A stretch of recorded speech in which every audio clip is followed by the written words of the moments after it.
Thomas the Tank Engine was feeling bright and cheerful. It was a splendid day.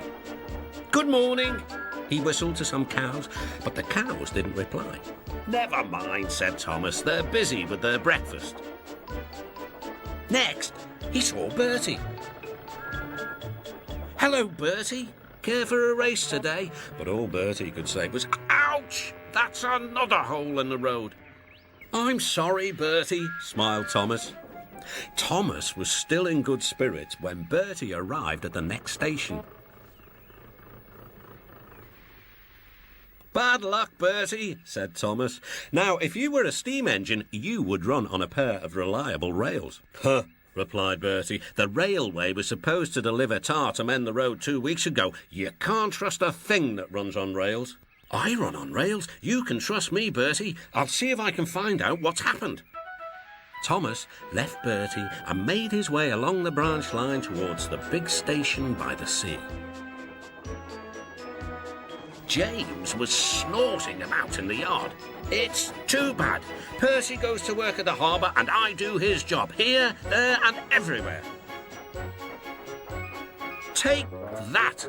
"Ooh!" groaned the trucks. "Just you wait, we'll show you." Gordon laughed.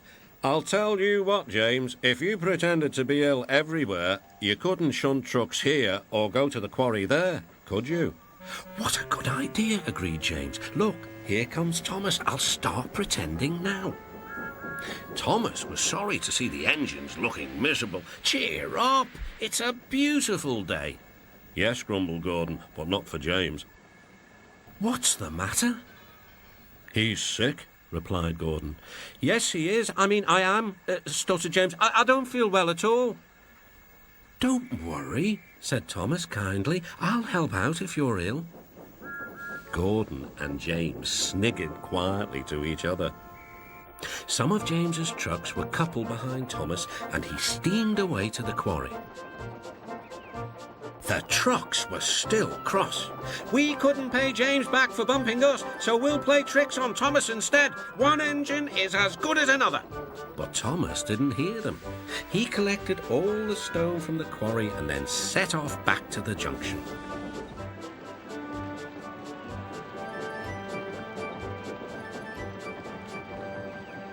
Danger lay ahead. "Now for our plan," giggled the trucks. "Go faster, go faster." "Slow down," called Thomas's driver and applied the brakes.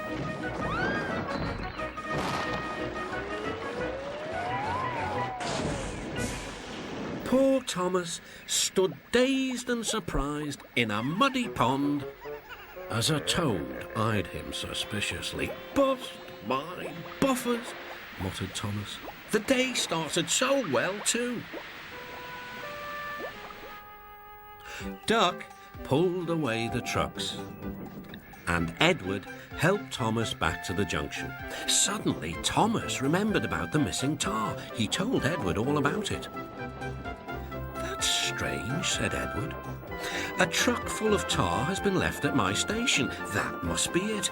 Driver will make sure it gets to Bertie now." Later, James spoke to Thomas. "I'm sorry about your accident," he muttered. "And so is Gordon. We didn't mean to get you into trouble." "No, indeed," spluttered Gordon. "A mere misunderstanding, Thomas. All's well that ends well." Just then, Bertie arrived. He looked much more cheerful. "My road's being mended now."